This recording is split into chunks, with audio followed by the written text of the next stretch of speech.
Welcome back on SportsTalkNetwork.com and also the SportsTalkCleveland.com affiliate here. Rick Morris, Elaine Tanko, and fellow original dignitary Tim Faust joining us here tonight, the FDH Lounge on the Sports Talk Network. What a first hour, what a banner first hour this is. We go into talking to Art Schlichter to start the show here. To another athlete, very well known for his career in Ohio here. Started off in the Cleveland Indians organization. Very painful memory to both Tim and myself when this gentleman was traded away, but he went on to have a heck of a career. The bulk of the best years with the Cincinnati Reds here, multi-time All-Star. He is now an analyst for the Major League Baseball Network, and among other things, a noted fan of professional wrestling. We'll be hitting that as well. I can only be speaking of the man who had been voted at one point in time the friendliest guy in Major League Baseball, and after having talked to him off air, I didn't have a vote in that poll, but I certainly would have cast one. I can only be speaking of the mayor, Sean Casey. Sean, welcome to the FDH Lounge, sir. Good to have you in. Rick, what's up, brother? Thanks for having me, man. Hey, it is tremendous to have you in here, Sean, and it's funny, you know, I told you off air I was going to mention us on air, but, man, I was just MFing John Hart for a week when he traded you, man. I was just sick. Well, you know I work with him now at MLB Network, and I asked him one time when we first were on set, I was like, hey, come on, man, my dream was to play, you know, in Jacobs Field for years to come. You traded me. Why'd you trade me? He's like, oh, we needed pitches. We needed Dave Burba. I said, oh, okay, I understand, you know. Yeah, but I mean, you should have gotten us more than Dave Burba. That's you know. Well, Burba had a couple good years for you guys. Yeah, but you know, 380 at Akron should get you more than a number 3 pitcher. You know what? Thanks a lot, Rick. If you were my agent back then, maybe I'd still be with the Indians. Yeah, you would have been, man. You would have been. I guarantee you that. Well, you know what? You mentioned the Indians here, and you know, my boy here's got a question I know on that subject. Yeah, no, I mean, I just in general, I find myself, Sean. This is Tim Faust. Pleasure to be joined Tim? by you. How you doing?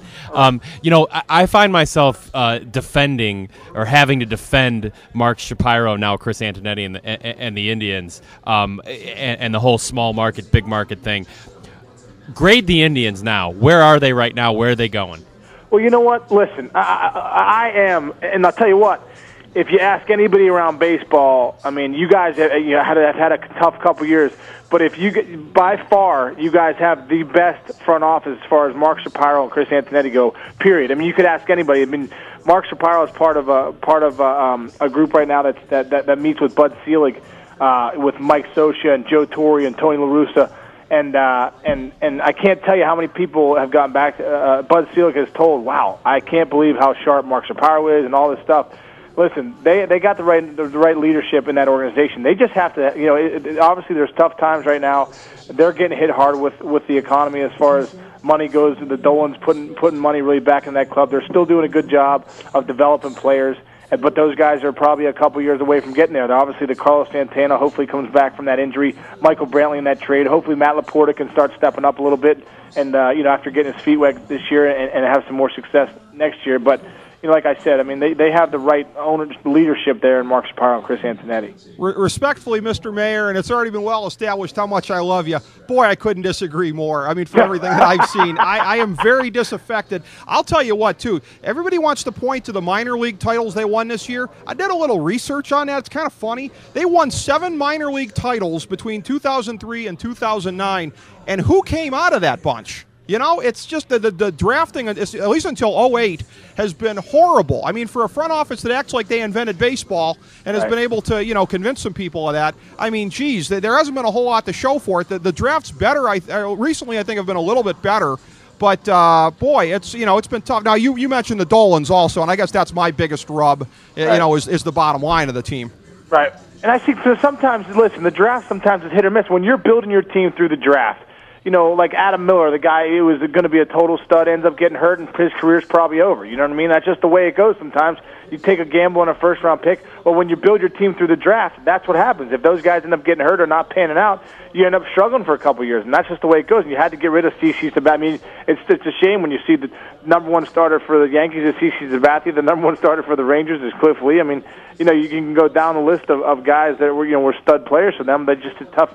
They just can't hold on to them. Well, and that's why I always go back to that. I think the strategy over the last 6, 7, 8 years with the Indians has been spot on, what they needed to do, but the execution has been poor. I mean, as a defender of the Indians, there's no way I can defend the fact that the drafts have been terrible. But on the other side of that, you got to admit, Rick, that they have redeemed themselves somewhat through trades. They have, but I mean, is it not kind of damning, Sean, that you have to point to something like that? I mean, the Chu thing, obviously, I thought at the time the Chu trade was a good one when they made it. He was a darn good prospect to get for Ben Broussard when he was going, and on down the line. Santana for Blake. I mean, obviously, yeah, I have to be fair and point to those things, but it is sort of damning when you have to sell off what you have on your roster in order to be able to bring in this caliber of player. You have no margin for error, supposedly. Well, I mean, that is the truth, but I mean, I think the bottom line too is that really starts from the top, and that really starts from ownership saying, okay, we're able to put $80-90 million into the team, $100 million into the team, and in Cleveland's case, you can't do that. And then in Cleveland's case, that's why you lose all your front. You had to trade a Victor Martinez, which I know firsthand broke Mark Shapiro's heart having to trade a guy like that. I mean, you got to end up doing it. And those are the guys you have to end up having to trade. And try and get something back in return to try and move forward in the economic times of Cleveland. Well, in terms of, and I agree with that. I mean, that's, anybody that's going to mention anything with the Dolans, I'm going to be a big fan of theirs because, yeah, there's got to be a commitment to be able to match, what you're trying to do here. But as far as on the macro level here, some of the bigger stories of the year in baseball, when you look at, again, not just the plethora of no-hitters, perfect games, also the 1-0 games, that we saw during the season here, it's sort of been a thesis of ours that we've had that the number of ace pitchers in baseball, depending on how you would define them, but it seems to have almost, maybe a little bit more than doubled in the last couple of years. We did a little bit of a study on this and said that arguably it went from about 10 to about 25 on that as far as guys that are really hammers out there. Do you agree with that? And where does that place among the bigger stories of the year in baseball? I mean, the pitching has been unbelievable this season. There's no doubt about it. And it is amazing to look down at a list of frontline starters and guys. I mean, you look at Roy Halladay tonight. I don't know if you guys are following that game, but one out in the ninth, he's got a no-hitter going. Yeah. It's been pretty impressive. But you go down the list of guys. It has been. I think the biggest thing this season is pitching. Yeah, you see the 1-0 games, and pitching has been up big time. And I don't know exactly why. I don't know if it's a sign of the times or it's a sign of the home of guys just striking out more nowadays. But I mean, you're seeing a lot of big time pitchers. I mean, you're seeing more and more of guys like Ubaldo Jimenez and the Roy Halladays, CC Sabathia, Cliff Lee. You're seeing guys absolutely go out there and being able to dominate. And it is amazing to see the transition of a few years ago, all the home runs and all that stuff, and now it's starting to get back to like real baseball where you're seeing great pitching is shutting down great hitting. And that's an interesting point there because it's been that turn in the game in the last couple of years, and you mentioned what it's been the last couple of years, with hitting, more so I guess the up to the early to mid part of the last decade. I look at a career like yours. You had a really wonderful career. 3-time All-Star there. Tremendous batting average. It's funny because. We had our first guest on here tonight, Art Schlichter, who was somebody who really kind of had his foibles and really dealt with some bad kind of things. I look at your career. Do you stop and look at that? I'm sure you take a lot of satisfaction from the way that you did it because I'm going to throw a name out there. Not that I think he's a juicer, but basically your career, I mean, if you'd roided it up, maybe you'd have been Jeff Bagwell or somebody. But and again, I'm not saying that he was a roider. I'm using that as an example of a power-hitting first baseman. But you had an excellent career, and you did it the right way. How much satisfaction do you take from that in an era where so many around you were dishonest? I do take a lot of satisfaction. I really do. And for me, too, I mean, I wasn't the guy that went down the street and said, this guy's going to definitely be a great big league ball player. I mean, really had to work at it, really had to, lift some honest weights and really get after it every offseason to try and be the best player I was. And, it's funny, too, because when I played, I remember in 99 I hit 25 homers, and the next year I hit 20 homers, and then a couple years later I hit 24, and they're like, how come you're not really that power-hitting first base, you're not hitting 40 home runs? And I'm thinking to myself, 15 years earlier, I'm top 5 homers, they're hitting 25, 24. You're starting to see the home runs come down now. More guys are in the 20s and 30s than are in the 40s and the 50s.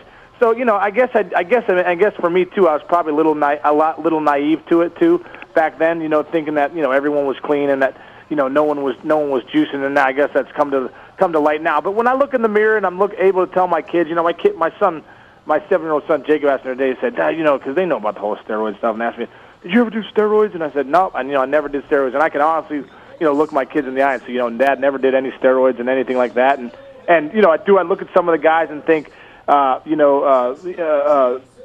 think Jason Giambi and I were kind of the same type of hitter of doubles, in the gap guy, maybe 20-some home runs, and he ends up making $150 million because he's hitting 45 homers a year. Do you think, man, it would have been, nice to be that guy, or you'd have gone to All-Star games every year? But you know what? I think when I look back, I'm proud that I did it the right way. I'm proud that I didn't, and I think for kids out there to know, too, like, not everybody's doing steroids and is successful in the big leagues or in professional sports. Like, there's a lot of people that are doing it the right way, and I'd say the majority of guys are doing it the right way and having success with it. Hey, Sean, is baseball clean now? Is this all behind us, or are there going to be other shoes that are going to fall? I really think. Listen, if it's not totally clean, you'd have to be crazy to be doing in this environment, in this atmosphere. You have to be crazy to be doing performance-enhancing drugs now. I mean, I really believe that. I think you can look at the guys and say it has cleaned up big time. I mean, I don't think the guys are as big as they used to be, or they look more like a normal person than Arnold Schwarzenegger. So I think you're starting to. I think it's really cleaned up. I think the drug testing program that they have in place is really big. And I know recently they're talking about maybe trying to get a blood test going that can test HGH. I think that's one of the final steps too. But they test those guys 3 times a year. They can test them in the off season, and I really believe that that it's cleaned up big time. Hey, Sean, 2 things about what you said about your career. One, and you mentioned about, having the conversation with your kids. I got the word from our producer, Steve Servillo. Congratulations on the birth of your latest child, first and foremost. Want to get that out there. Oh, yeah. Well, thank you. Yeah, little girl, Jillian, she's almost 6 months old, which I can't believe, but she's just starting to do some things, but I appreciate that. Thanks. Wonderful. Steve, thanks. Well, I got to tell you also, too, on a quasi-humorous note, you talked about your best years power hitting. Tim and I are in a 20-team fantasy keeper league. Let me tell you something. I would give my left nard if James Loney would show the power that you had shown in your best years. And I've been waiting for that. You keep him in your keeper league every year. Yeah, I got him for $1, so I can't complain about that. But, geez, you want to talk slappies, Sean. That guy's a slappy, not you. I tell you what, I personally love James Loney as a hitter just because he's a gap guy. But he's still, Rick, okay, he doesn't have the big home run numbers, but he still drives in some runs. He does. Yeah. I can't harsh on him completely for that, but that just kind of came to mind when you were talking about first baseman and power. Well, since you threw out a selfish thing, I'm going to throw out a selfish thing. Go ahead. Sean, what's wrong with Matt Wieters, and is he going to come back next year? Okay. That's a great question. I was just talking to Tom Verducci about that, who I think wrote that big article on him in Sports Illustrated. We were on the set together the other day in MLB Network, and I said, hey, bro, is this Matt Wieters going to end up being like the next Joe Mauer, like we've proclaimed him to be? And he's I think he's going to be a good big league ball player. I think his swing's a little long. I really do, and I think he's going to be he's going to play 10 years in the big league, but I don't think he's going to be anything close to what everyone thought he was going to be. That's not what Tim wanted to hear, but that's what? He's your keeper league Tim. Yeah. Well, let me put it this way: I had Santana, Posey, and Wieters, and I traded both Santana and Posey this year and kept Wieters. Bad move, brother. That's bad. However, listen, we don't need you running the Indians, all right? Well, tell me this: I got Scherzer and Mattis out of Santana and Posey. How'd I do? Okay, that's good. Scherzer and Mattis are legit. Mattis has got good stuff, and Scherzer's got a big arm, man. I'll tell you what, that might be a good move for you. Yeah, well, this is what the other 18 owners in the league aren't getting, the direct benefit of advice from Sean Casey. This is outstanding. Well, as you look at this here, Sean, and you alluded to it in the course of our conversation, it has come to pass in his postseason debut tonight. Hard to believe that was the case for as long as he's been around and for as long as he's been great. Roy Halladay getting it done against the lineup that they'd set on the pregame show tonight on TBS that they'd proclaimed was the best in the National League, and I guess was by a couple of different measures that you use. But Philly seemed to be the consensus pick coming into the playoffs. I picked them to beat the Rays in the World Series. It seemed to be everybody picking them either to beat the Rays or to beat the Yankees, depending on how you looked at it. I mean, you'll get the earlier game today, and the Rays have got some work ahead of them. But, boy, everything everybody thought about Philly, nobody's going to be changing any minds after Game 1. Well, I'll tell you what. I mean, after watching Roy Halladay throw it was the second no-hitter in postseason history. I mean, it doesn't look like he's never been to the postseason before. I mean, and that's an impressive lineup. You know, make no mistake about it. They won the Triple Crown in the National League. The Reds, you know, in batting average, home runs, RBIs. He shut down a pretty legit lineup tonight for a no-hitter. I mean, that is a big, big statement the Phillies are sending right there. And they've been there. This is their 4th year in a row. They know what they're doing. They know how to win ball games. And I you know, just watching them tonight was pretty impressive to see what they did, and especially Roy Halladay. But you also go to that other series with Texas sending a message too. You know, having to face Price and go up against him. They really sent a big message with Cliff Lee really shutting down that offense today, and then you know Texas getting a big win on the road. You know, a guy like Halladay and you know, this year, and a guy like Cliff Lee last year, not a lot of postseason track record. Do some guys just have it?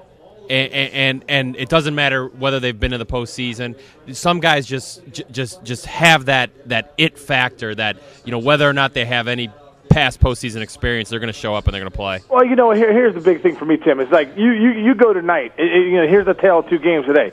You got David Price, who's getting his first postseason start, right? And usually he's, you know, pretty locked in. Well, it looked like if you know, in baseball, you really got to back it down. You really got to slow the game down and let the game come to you. And it looked like, for me, Price was kind of all over the place. Really never established his breaking stuff early on, was throwing mostly fastballs and getting behind in the counts, which it turned out to be leaving some balls up and getting hit early.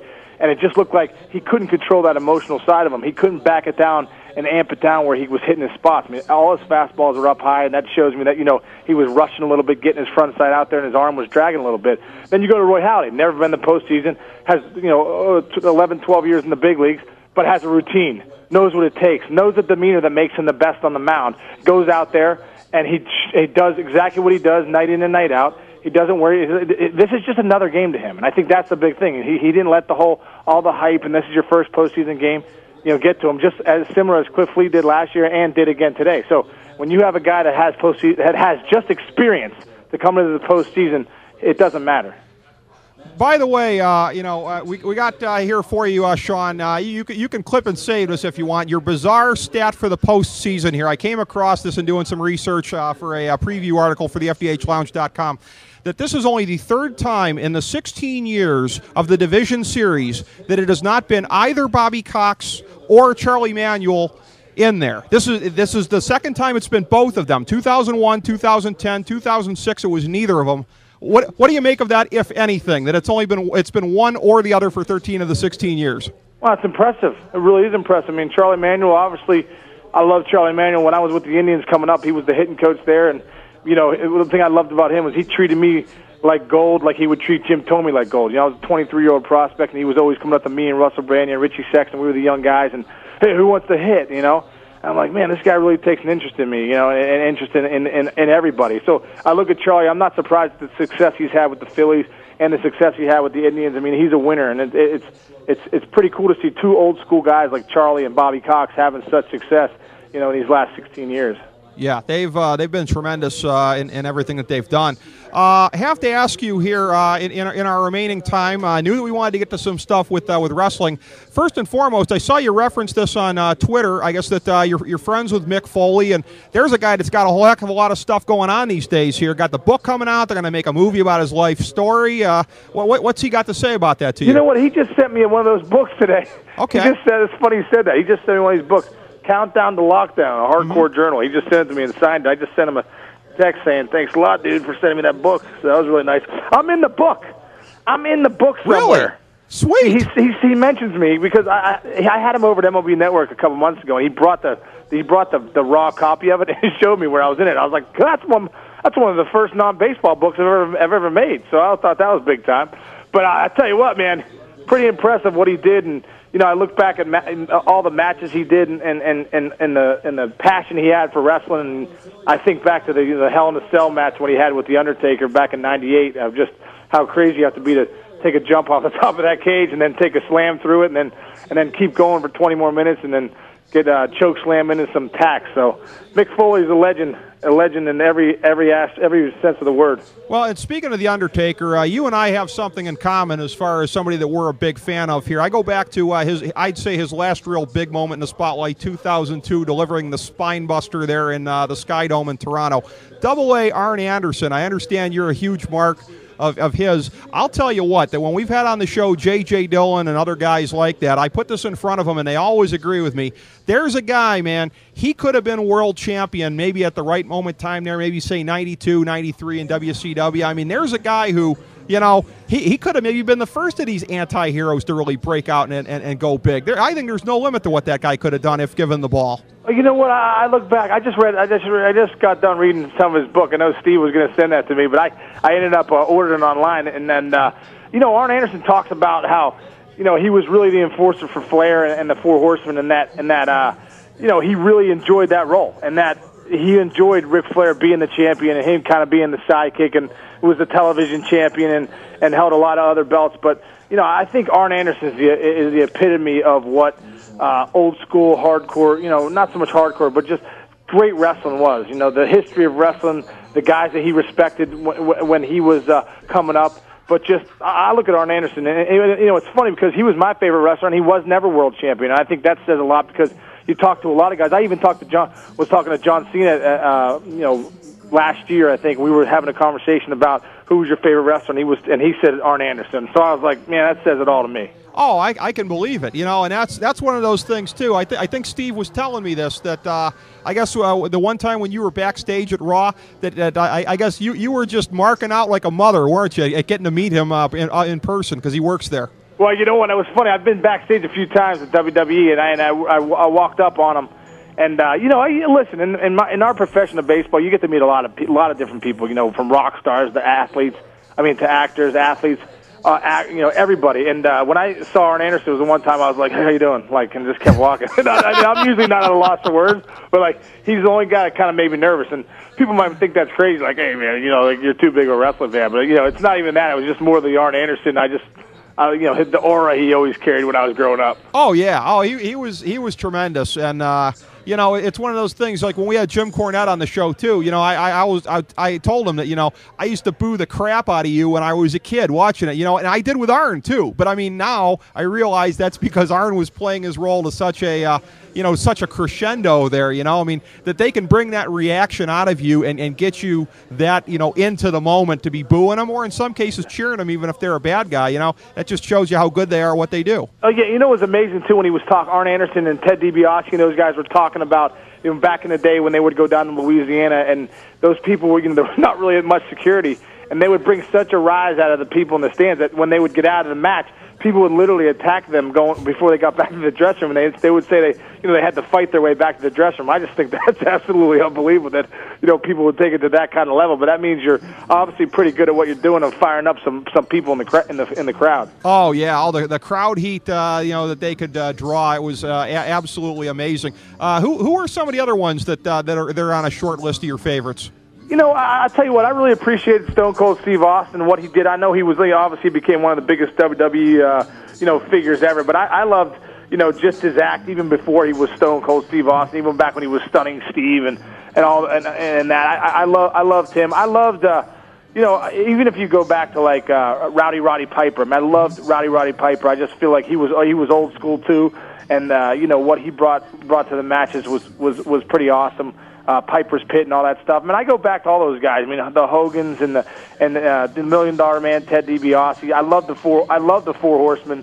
I love the Road Warriors, Hawk and Animal. I love watching, you know, Animal's son, Laurinaitis, out with the Rams now. I mean, I loved all those guys. I was more, and I would think I was more into NWA, you know, back before it was WCW, when they had this, you know, WTBS studio wrestling out there in Georgia.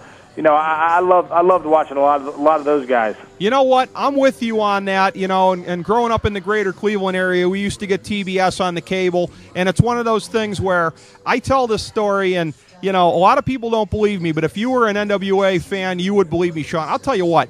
Ronnie Garvin was over like Neckbone at my high school, man. He was more over than Hulk Hogan. We loved us some Ronnie Garvin back in the day, man. That was a guy. It's revisionism the way people slam on him now for a bad title reign. He was over, man. He was hands of stone Ron Garvin, man. He used to just bundle people, knock them out. Remember when him and King Kong Bundy, I believe they beat the Road Warriors on that WTBS. I remember I was like, I can't remember how old I was, but I was so fired up. Because, you know, back in the day, they'd have, like, just the bums, the Flair would face Teddy Long and just waffle him, put him in the figure four in like 6 seconds. And that was the one time there was like a legit match, on it. Now there's legit matches every night, on Raw and TNA. But back then it was, if you had a legit match, it was awesome. And I remember Hands of Stone, Ronnie Garvin, and King Kong Bundy winning the belts. That was amazing. Yeah, my favorite jobbers from back in the day, the Mulkeys and Alabama Junior Heavyweight Champion Mike Jackson. Boy, could that guy take some bumps. That's great. I remember the Mulkeys too. The Mulkeys. I always thought they were always so close to winning, and they just stunk. Yeah, Mulkey mania, man. That was that was some good stuff. Well, Sean, we always love to give everybody on a chance to show on the show here a chance to plug. You got a couple things going on here. I know you're very actively involved. And I really respect this. Catholic Athletes for Christ. As a Catholic myself, I can appreciate that. This charity that you're involved with Conan O'Brien, Labels Are for Jars. So anything at all that the people should know about, please take it away. The labelsareforjars.org is really a cool thing. It's a shirt, and you can get it. You can get a shirt in a jar, and you end up. It's a cool shirt. It has a label on it, and on the front of it, it'll say whatever, and and we always thought labels are for jars. But we raised money for this homeless shelter in Lawrence, Massachusetts, and over the last 3 years, we've built this great facility, meal center for a lot of the homeless people or people that are starving, and we've served over 1 million meals in 3 years. It's been an unbelievable thing. And the other thing I would love to throw out there, and I appreciate you doing this, Rick, is that I started this. I'm trying to build a Miracle League field here in Pittsburgh, but the connection is my wife's from Cleveland, so if anybody from Cleveland is listening, you can go to Casey'sClubhouse.org and check it out. And if you want to give a donation to us to help build this field for these disabled kids and that they could play baseball every day too, it would be a great thing. That's awesome. We're going to plug that on our site. That's some very good stuff.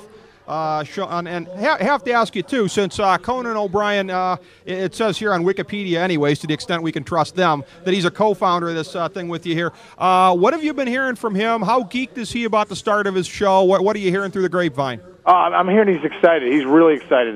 He's really excited about getting a chance to do WTBS, or TBS, and he's fired up about just getting that opportunity. What a shame that all that happened at NBC and with Jeff Zucker and all that craziness. I'm glad that Zucker ended up getting fired, but I know Conan's really excited about it. It's gonna be just a great show, and he's for all the fans that watch him, he's got great material.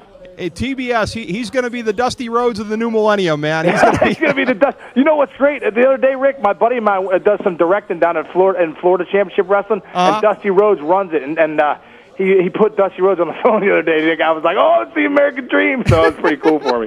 Oh, that is pretty sweet. Well, Sean, we were looking forward to doing this. It wasn't easy to do, but it exceeded the expectations here. Would love to have you back. We just had so much fun with you, my man. Yeah, we'll do it again, Rick. I appreciate it. And Tim, thank you, and tell Steve I said hello. Oh, yeah, we will. Holy crap, this was a great segment. Thanks so much, Sean. Thanks so much, buddy. All right, thanks, man. Thanks, guys.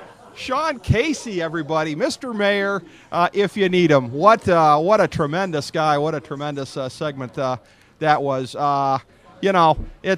There's guys, I'll use the wrestling analogy again. I mean, it was always said that, Ric Flair, he could carry a broomstick to a 5-star match.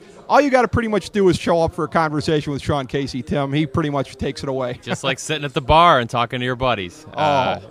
What a great guy. I'm glad you were up here early for that one as well as to help me break down Schleister.